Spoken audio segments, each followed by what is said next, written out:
आपने एक ऑब्जेक्शन किया था कि पिछले चुनाव में हजारों वोट चुनाव आयोग ने काट दिया। 4 जिलाधिकारियों ने उसका जवाब दिया है, जिसका आपने ट्वीट भी किया है।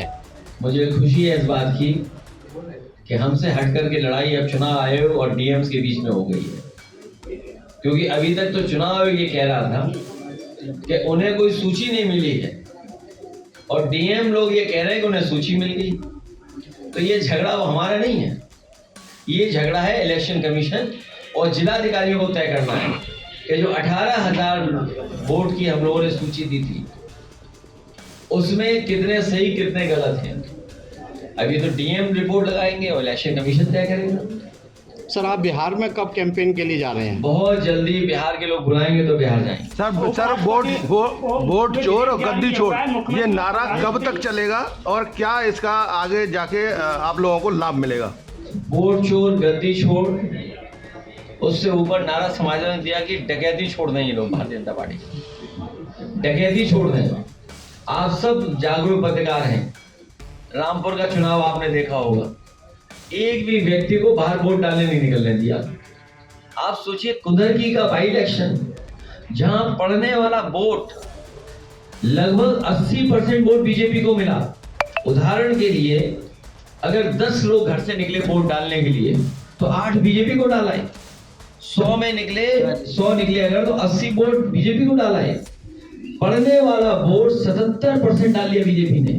तो ये जो इनका तिगड़ी है, त्रिकोण, जिसमें चुनाव आयोग, बीजेपी और जिला प्रशासन, ये जो तिगड़ी है यही काम बिगाड़ रही है। उपराष्ट्रपति के चुनाव में क्या कहेंगे आप?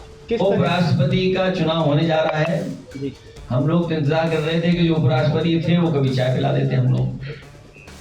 चाय भी हमारे और आपके नसीब में नहीं है, चाय हमारे नसीब में नहीं है, तस्वीर आपके नसीब में नहीं। सर, लखनऊ में आपका और राहुल चाय हम लोगों को पिलाते तो तस्वीर आपको खींचने को मिलती, तो तस्वीर आपके नसीब में नहीं है, चाय हमारे नसीब में नहीं है। विपक्ष के राहुल गांधी ने कहा है कि पहले ये दुखद घटना है कि किसी भी जनप्रतिनिधि और खासकर दिल्ली की मुख्यमंत्री जो महिला हैं उनके साथ इस तरह का व्यवहार नहीं होना चाहिए।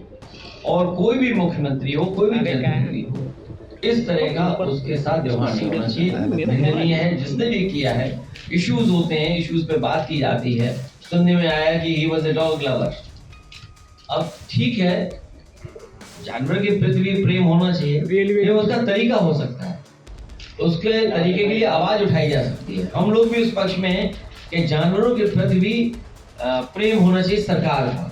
अब ये नहीं भारतीय जनता पार्टी की सरकार का प्रेम, सर इनकी सरकार में 3rd फ्लोर चढ़ जा रहा है। सर, खाद की मारामारी चढ़ जा रहा है, जान जा रही है। डेटा मांगा गया है और चुनाव आयोग का कहना है कि माताओं बहनों का प्राइवेसी भंग हो जाएगी। इसको क्या कहते हैं?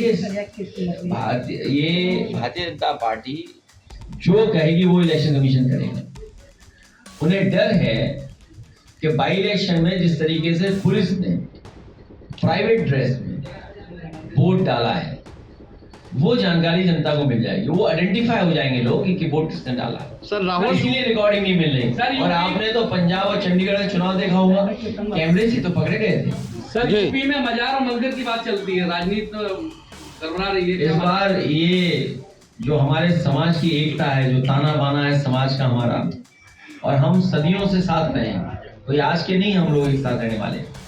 इस बार भारतीय जनता पार्टी का पता नहीं लगेगा, क्योंकि भारतीय जनता पार्टी खाद नहीं दे पा रही। बताओ, खाद के लिए लाइन में लगे लोग, कभी नोटबंदी के लिए लगे थे, जीएसटी के लिए व्यापारियों को लगा दिया, वो व्यापारियों को कंप्यूटर पे लगा दिया लाइन में, वो दिन भर अपना फॉर्म भरते रहते हैं। सर, होने वाला है कि प्रधानमंत्री, मुख्यमंत्री या कोई मंत्री हो उसकी तीसरे में गिरफ्तारी का वो इसलिए कर रहे हैं जब तानाशाह लोग घबराते हैं लोकतंत्र में। दुनिया के तानाशाहों को पता कर लो आप, दुनिया के तानाशाह जो हुए हैं उन्होंने अपनी कुर्सी, अपना रुतबा बचाने के लिए इस तरह के फैसले लिए, और फैसले लेने के बाद भी, चाहे वो जर्मनी का रहा हो तानाशाह, इटली का तानाशाह रहा हो, रशिया का तानाशाह रहा हो, वो अपनी कुर्सी नहीं बचा पाया।